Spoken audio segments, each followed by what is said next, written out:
Salvete ab Astris, my fellow lore masters, and oh boy, do I have an interesting video for you today. As you all know, my video Fallout 4, why the Soul Survivor is the first Gen 4 synth, it may have blown up a little bit. And now, I know that was only a few months ago, but I do believe that I have actually learned a great deal about making YouTube videos since then. And with my channel nearing 100 subscribers, I thought the video would be a nice treat for you all to dig into, and a bit of a birthday present for myself, additionally, because as of January 26th, which was technically yesterday because it is 12:30 in the morning when I'm recording this, I am 20 years old, and 2021 has definitely been one of the most life-changing years for me, which has gone actually very well. But anyway, I know that you are all here for the lore, so without further ado, let's get into it. Firstly, I will address all the comments on that video, putting it lightly. The comment section of that video is like a battle zone where no one is victorious. So the first and foremost argument against my theory is that the recall codes. If the Soul Survivor really was a synth, then why wouldn't Father just use a recall code on them to shut them down the second they start threatening the Institute? After all, synths have recall codes, right? Wrong, Jimmy. Almost all synths have recall codes. All except you, of course. Because you see, Jimmy, Father is a man who hates loose ends and unreliability, which is exactly what every synth in the Commonwealth is, an unreliable loose end. If the synths weren't unreliable, then they would have no need for a recall code in the first place. Sure, the synths get the job done, hell, even the coursers do, but one day they are going to expense their usefulness to the Institute. After all, the goal of the Synthetic Human Project is to make the synth as close to the human being as possible. And they are close. So very close. But it's just not quite there. The synths either go rogue or malfunction. Thus, the need for recall codes. I do believe that people have this strayed view of the goal of the synth when it comes to Fallout 4. People believe that the goal of the synth is to terrorize, spy on, and experiment on the people of the Commonwealth. Although the Institute does do this a lot, this is not the goal. Like I said, the goal of the synthetic human being is to be as close to the human being as physically possible. Mankind redefined. Has a ring to it, doesn't it? But anyway, I got a little bit off track there. In order to take the next step in the synthetic project, Father needed a synth that was not unreliable. A synth that could think for itself, make its own independent decisions, free of the influence of the Institute, free of all influences that this destroyed, corrupted world held. So, what better candidate than the Soul Survivor? A vault dweller from before the war, frozen in carbonite. They were practically asking for this. It was a sign from the gods themselves. So, this is exactly what Father did. He created a brand new synth with no recall codes or influence from the Institute. Father simply wanted to see what would happen if a synth was released into the wasteland. How would it react? How would it make decisions? How would it interact with the wasteland? This was by far the most important experiment the Institute had ever conducted. A free-thinking, non-programmed machine, no, synthetic human being, released into the wasteland. Their most advanced model to date, being put right smack dab on the testing field for the first time in Institute history. And hey, while they're at it, why not enhance it with the Vault-Tec assisted targeting system?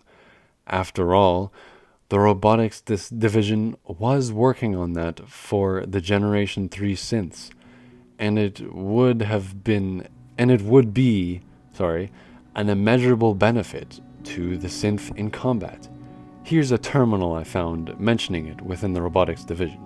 So, as we can see here, the main point of interest is the middle paragraph. The second paragraph down, I suppose, and it reads, and I quote, in select Gen 3 units, the synthetic brain is indeed capable of accepting specific enhancements to the visual cortex, basal ganglia, wow, that's a big word, and right parental cortex. The result is substantially improved combat effectiveness due to two factors. The rest is just pretty much scientific nonsense. It's not too important. But if you want, you can pause the video and read it for yourself. I'll put the second thing up here. It's not too much else. But regardless, you see the main point there. The institutes did indeed have a project that they were planning to install a VATS onto Generation 3 synths, and obviously they put it into the Soul Survivor. So, ladies and gentlemen, now that I've whetted your appetite with the in-game explanation, let's go over the proof of why the Soul Survivor really is a synth.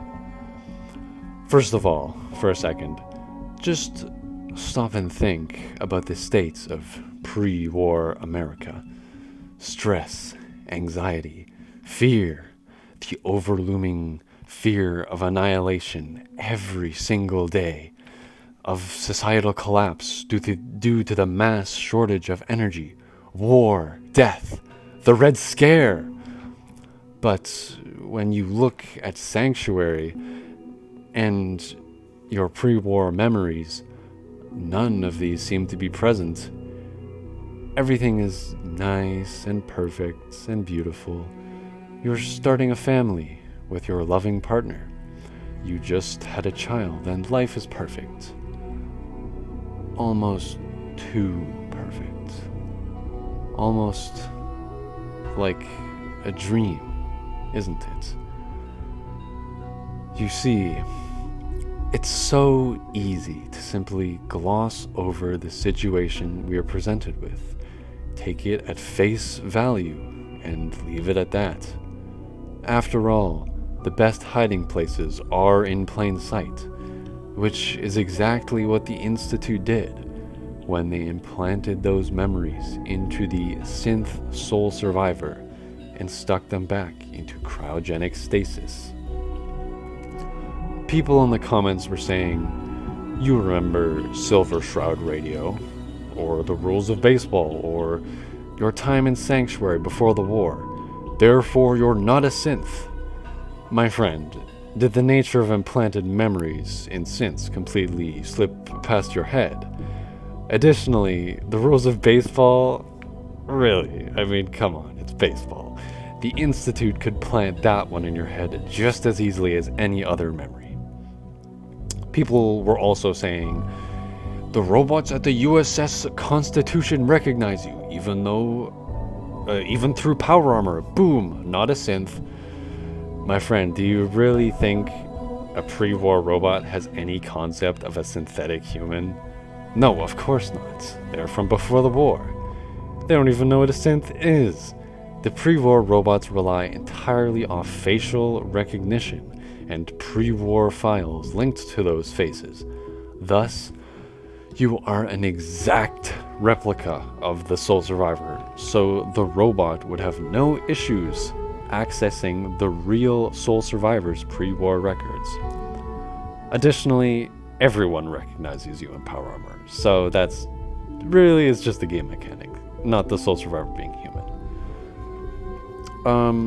I actually did some digging of the Institute and railroad terminals, and am delighted to say that, with the help of a few commenters, as well as my own determination to check every Institute terminal, I did find some interesting files, as well as something rather suspicious. Firstly, regarding the railroad, I did find something, but it wasn't of huge significance.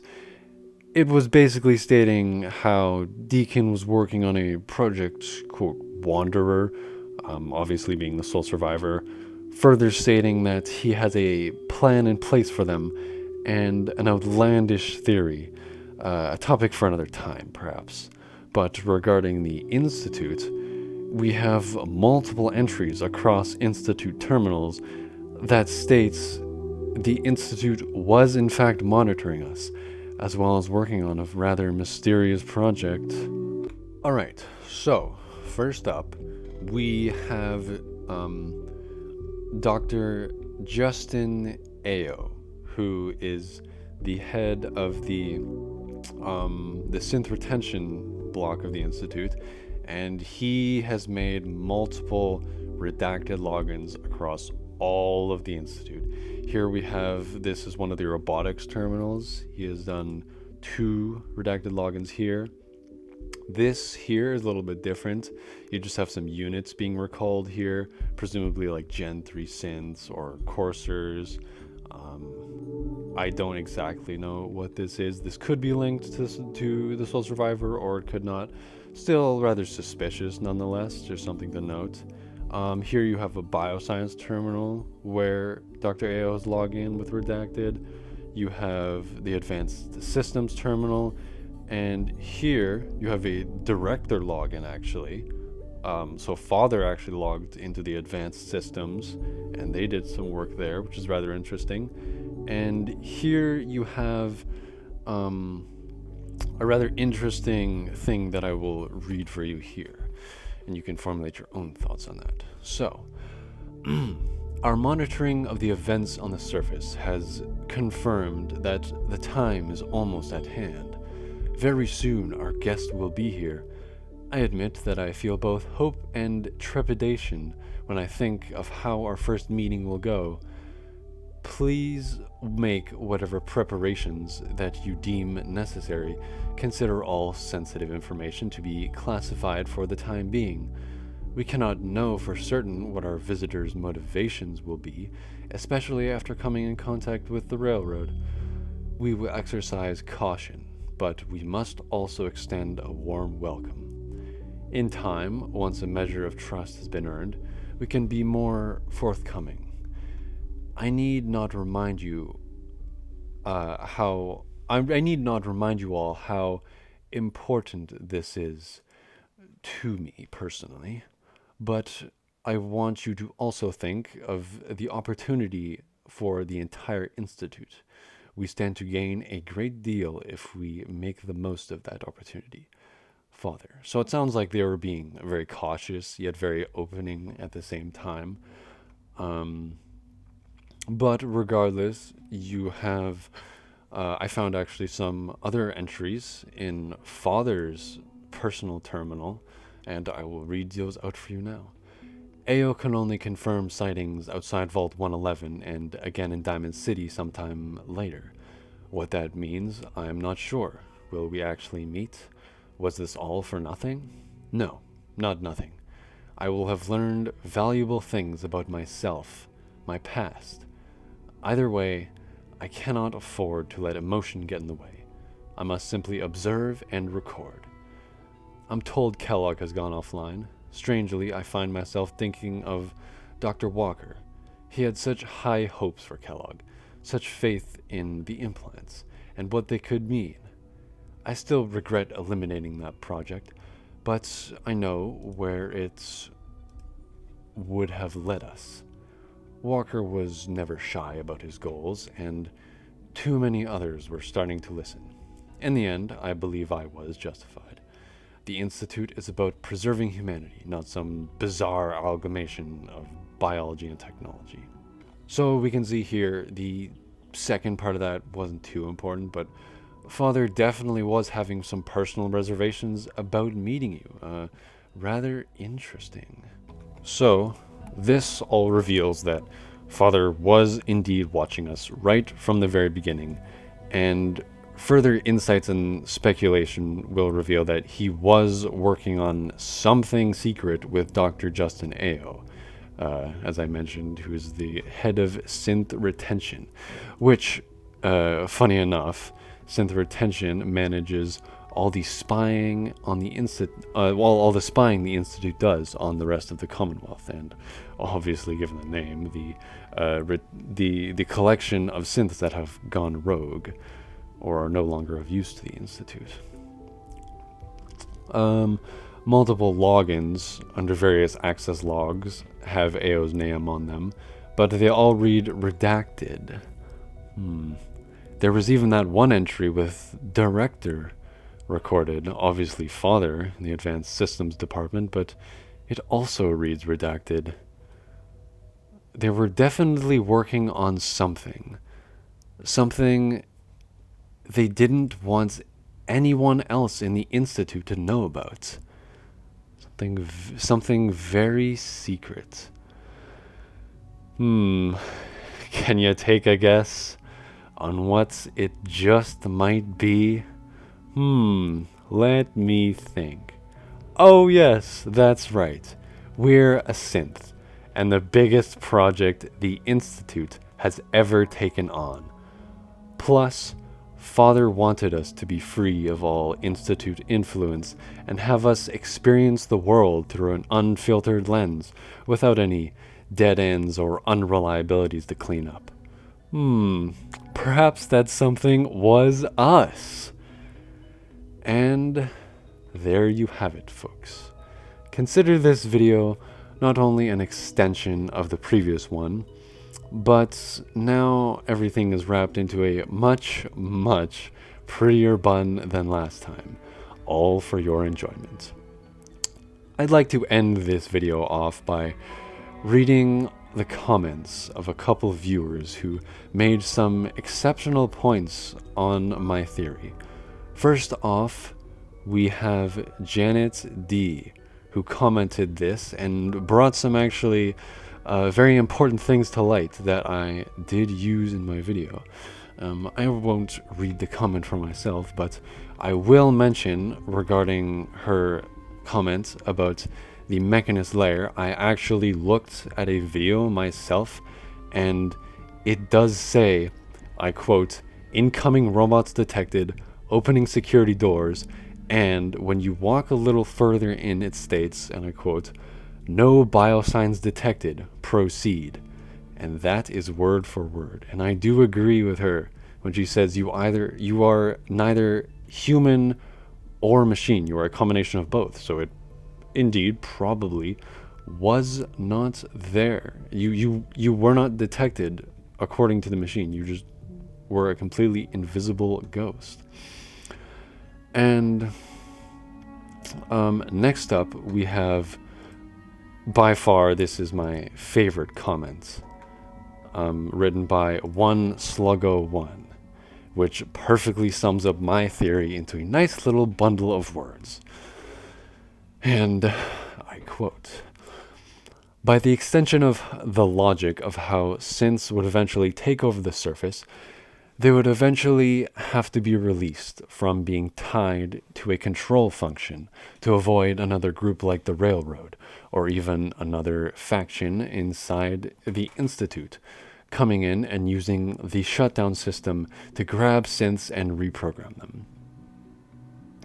In order to create the best synths, they'd have to be untraceable, which means going without a plastic control unit in the brain. Considering we have synths like Dance and the Mayor being successful for years, they reached the limitations of a synth on a leash, where it becomes a liability, just like it does for dance. Know that Father doesn't like liabilities, brackets Kellogg, so they had to create an experiment where they would release a synth without recall or bias to see how it would act independent of factions. This would have to be a secret, considering how most of the Institute would be against synths they cannot directly control. For a controlled experiment, this makes sense, hence the use of the cryovault of Vault 111, and they kept a bird's eye view on you, so that if you went crazy, they could still shut you down by sending an army after you. And if you're destroying the Institute, that is exactly what they do. But of course, they vastly underestimate the power of what they have created. And this, ladies and gentlemen, is way more of a victory for the Institute than you may think. And yes, they do get fucking destroyed, but in the process, they create something far more powerful than they could have possibly imagined. The Generation 4 Synth. Something so perfect and close to an actual person that it is just that. And in the Institute's strive for perfection, it became their very undoing. After all, you cannot play God forever. Wind guide you.